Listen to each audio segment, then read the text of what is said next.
Hello and welcome to Behind the Lines. I'm Diane Dayton. Today we're going to talk about another powerful book from a powerful person. I know from being in his seminars, reading his books, what you offer to each of us. Dave Romeo, thank you for being with us. My pleasure, Diane. Dave, you are a 14-time author, motivational speaker, Guinness World Record holder, and results coach.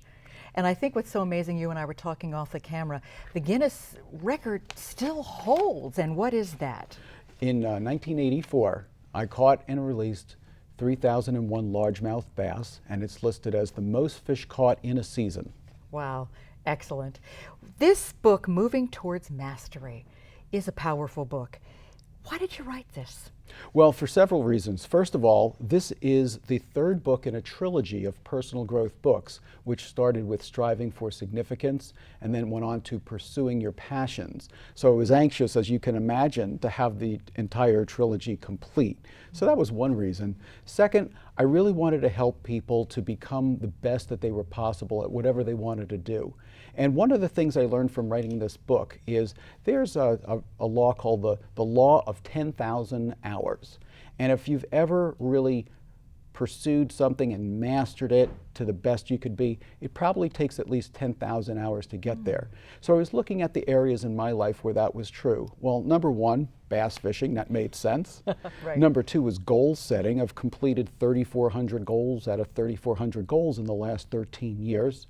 Being a motivational speaker was another area, and writing was another area. And I wanted to help people who, whatever their pursuit was, to make sure they become the best you can be. And as you know, the longer you do something, the more natural it becomes. So that's what I wanted to show people how to achieve. Well, that's definitely the way it is. When you do it that many hours, it really does become mastery. Yes. Yeah, it does.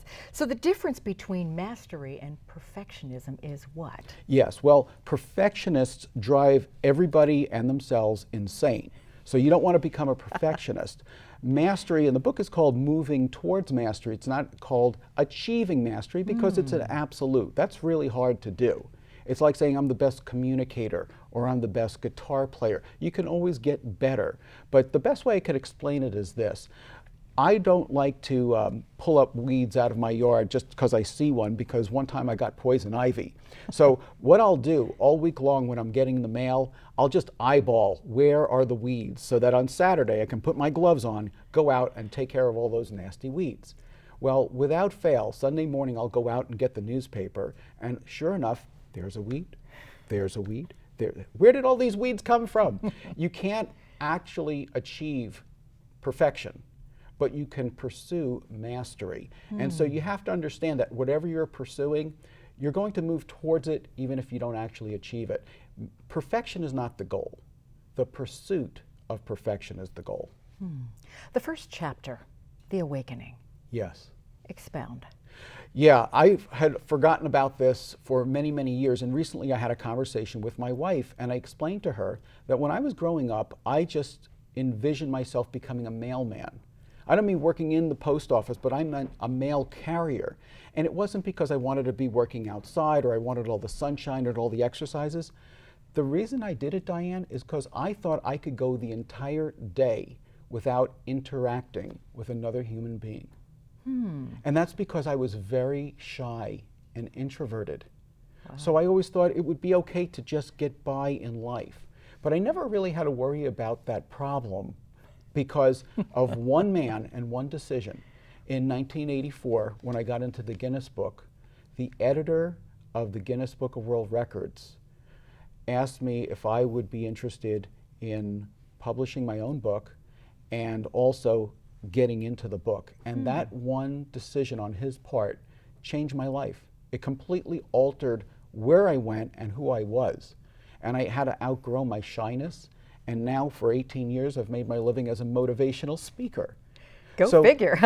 That's what I mean by the awakening. And that's why the subtitle of the book is Awaken and Become the Best You That You Can Be. Because that's what happened to me. And I think there's a lot of people out there who don't realize that it's just as true for them. You know, one of my favorite quotes is, "Don't die with your music inside you."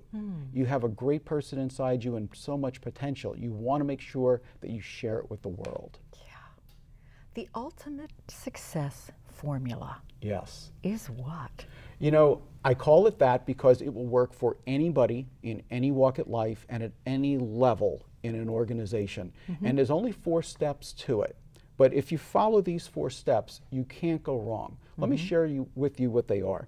Number 1, you need to commit to your commitments. Now, that might sound redundant, but let me explain what I mean. Imagine if you said that you were going to lose 50 pounds. First of all, we wouldn't be able to find you. Second of all, you get a fitness club card, and then you say, I'm going to go to the gym and use this fitness club card, but you spend the next 6 months laying on the couch, eating candies, and watching soap operas. And then all of a sudden you look at the scale and you say, I didn't lose 50 pounds, I gained 50 pounds. They must have sold me a defective fitness club card. That's not what happened. What happened was you didn't commit to your commitments. You didn't draw a line in the sand and say, that's it. From now on, I'm weighing myself. I'm measuring myself. I'm going to go to that gym 3 times a week. I'm going to religiously use the weights. I'm going to go on the elliptical machine. I'm going to do laps in the pools. I'm going to track all my progress. I'm going to alter my diet. I'm going to alter my behavior. I'm going to change where I hang out and who I hang out with. And I'm not going to have that big bowl of ice cream before dinner.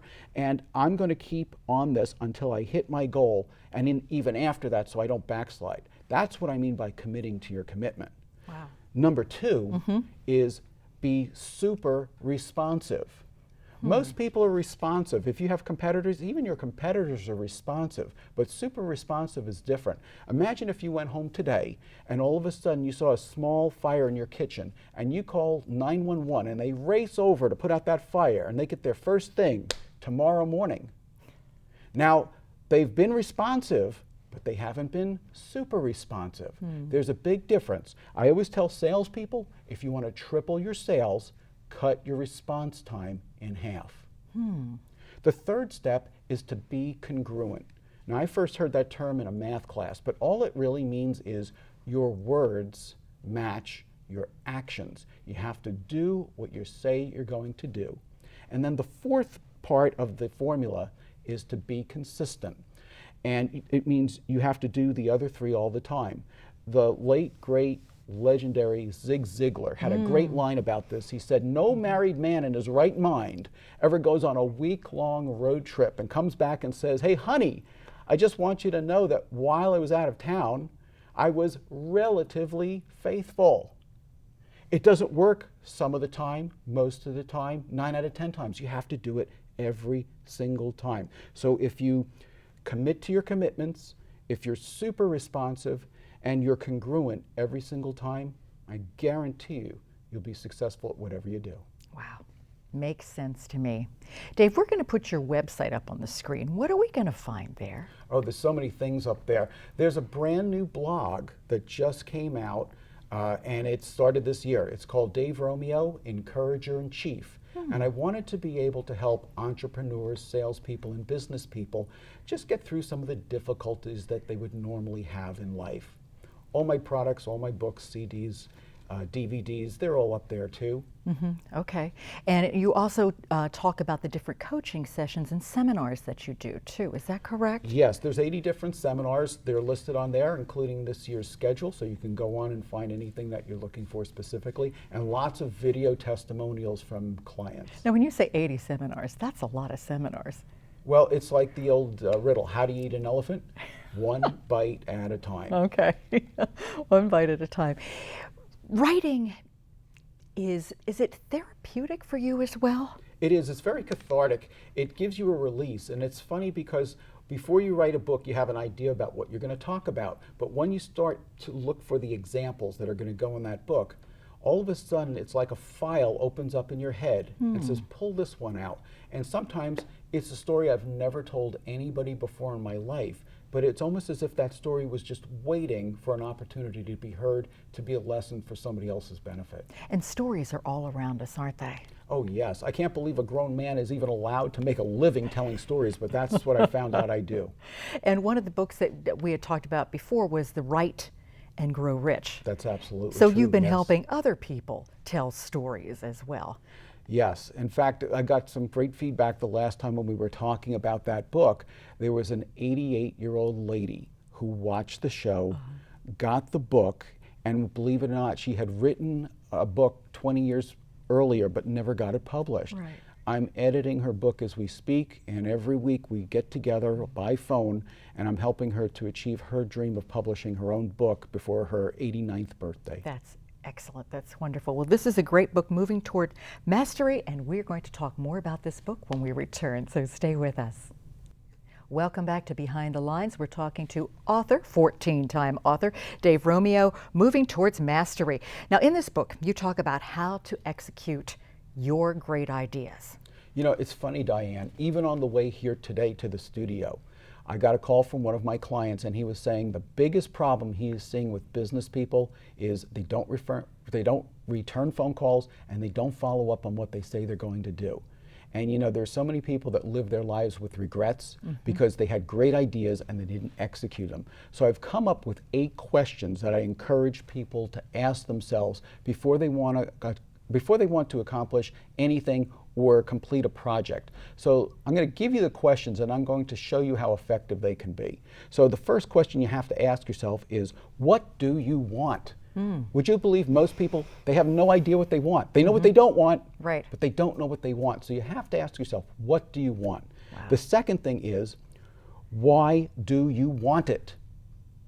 There should be a reason behind it. So it's important for you to know why you're doing this. How do we figure out what we want, Dave? Well, What do you tell people?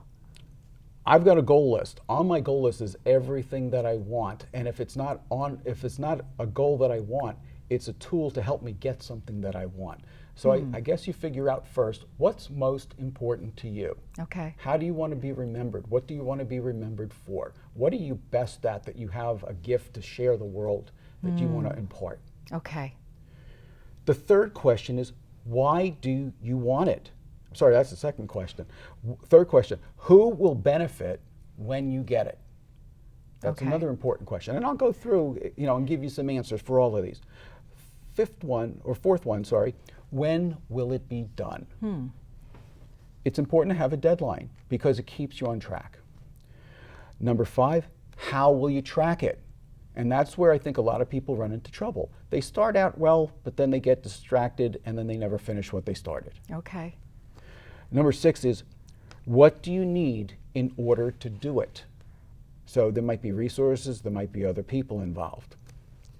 Number 7 is, who else will need to be involved on this project? And we'll go into that in just a moment. And then the last question is, and I think this is the most important, what do you want to do next? So let me show you why this is such an important strategy. First question, what do you want? Let's use this book as an example, Moving Towards Mastery. I knew I wanted to get that book published. It was the reason I wanted to get it done is because, and that's question number 2, it completes my trilogy. This trilogy took 6 years to write, so I finally wanted to see all 3 books complete so that I could see it and other people could get the entire package. Number 3, who will benefit when you get it? Well, the readers will benefit because now they have the tools to use, and I'll benefit as an author. When will it be done? That was a very easy question. I knew that that book was going to get published on November 19th, 2015. And I knew that a year before it was written because I wanted it to debut at my last seminar of the year. Okay. Number 5 was, how will you track it? Well, if you're doing a book, it's very easy to track because as soon as you write your table of contents, you've got a list of 20 or so chapters. Every time a different chapter got done, I would just highlight that chapter and I could see how much of my book was getting completed. So I knew when it was going to be finished.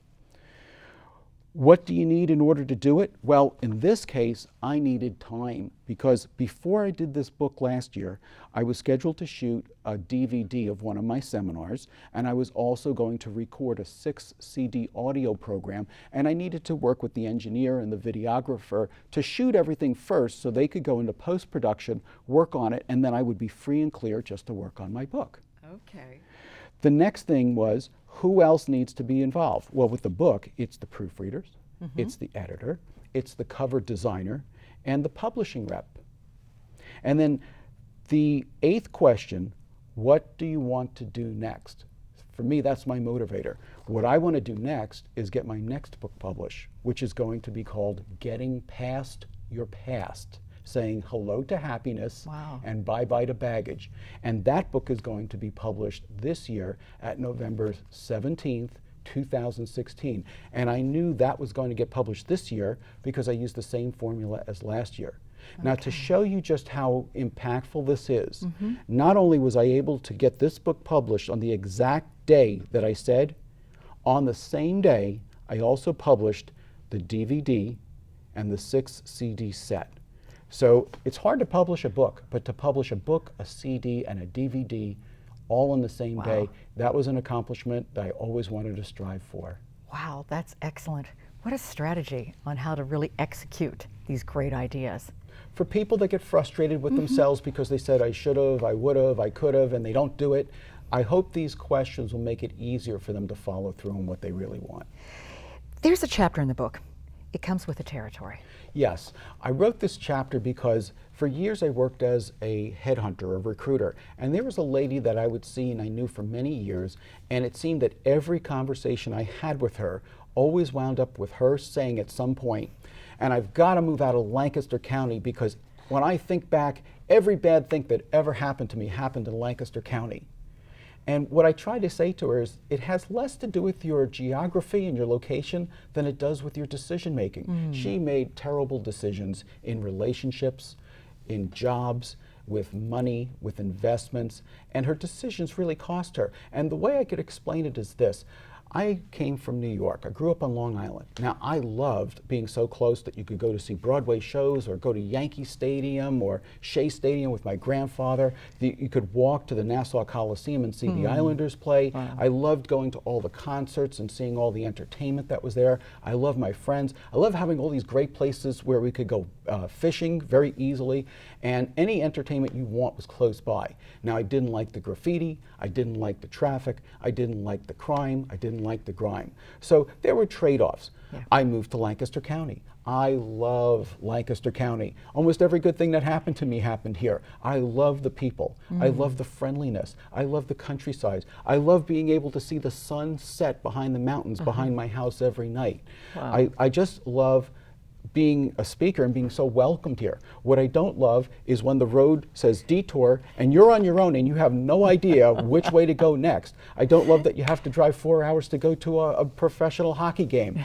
I don't love that the unmistakable aroma of chocolate and manure that fills the air when I come out because I'm only one town away from Hershey.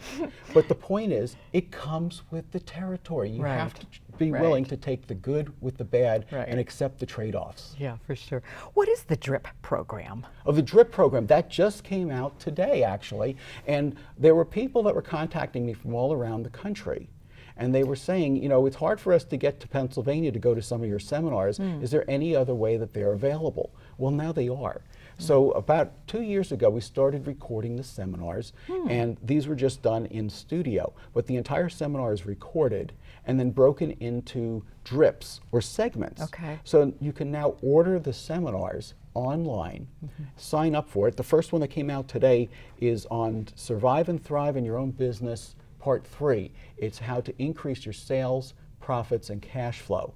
So you could get one segment emailed to you every day for the next 12 days. So in the privacy of your own home or office, you could take a little bit of this information, 5 or 10 minutes a day, and start applying this and getting the results that you're looking for. Wow. So what have you really learned about mastery? Well, one thing I did learn was this. At some point, you start to want to move away from mastery. Let's take bass fishing for an example. I caught over 25,000 bass in 25 years. And I loved bass fishing. But before I caught the last one, I was just mentally done. When I went bass fishing, my goal was I wanted to learn something brand new every single time I went. Well, after 25 years, after 25,000 bass, there were very few things that I hadn't encountered. So it was time to move away from that pursuit in order to try new pursuits. And the new pursuits are the weekly blog, Yes. the finishing the trilogy, the audio programs, the DVDs, and all the other projects that I've been able to start up ever since then. Yeah, that's right. And on YouTube, I think you're also going to be doing a program too, focused on success Yes, with Dave Romeo. Thank you. It's based on the work that I've done with my coaching clients. Oh, okay. And for years, what I've done is work with mostly entrepreneurs, business people, and salespeople, and help them to turn their mistakes into masterpieces. And what I've used is coaching lessons and strategies that is going to help them and also help the audience learn how to improve their lives and their business. Excellent. Once again, we're going to put the website up on the screen, and we can find all kinds of things on that website, right, Dave? Absolutely. You Yeah, could spend the whole day there if you wanted. You really could, definitely could. Well, we are going to take a brief pause, and we come back, Dave, you're going to have some final thoughts for us, so stay with us. We've been talking about the book, Moving Towards Mastery, Awaken and Become the Best You That You Can Be. Dave, some final thoughts. Well, I always collect great quotes because I find that they stay with you for a long time. And one of my favorites is, victory belongs to those who believe in it the most and believe in it the longest. You've got to believe. And a lot of times people get so close to the finish line and they don't realize how close they are before they give up just inches away. So I want to encourage people to stick with their dreams. Another one that I like is, it's never too late to be what you might have become.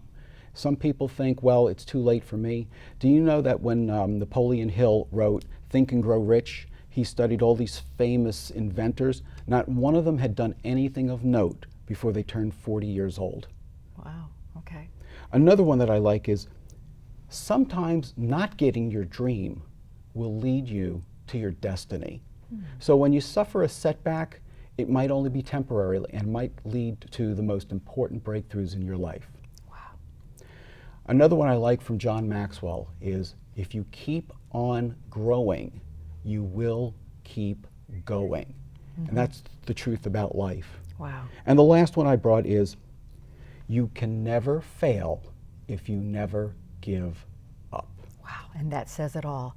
Thank you so much for being here today. Thank you for writing these books and all the good work that you do too. My pleasure. Thank you for joining us today too. I'm Diane Dayton with Behind the Lines, and remember, keep looking behind the lines. You might be surprised what you find.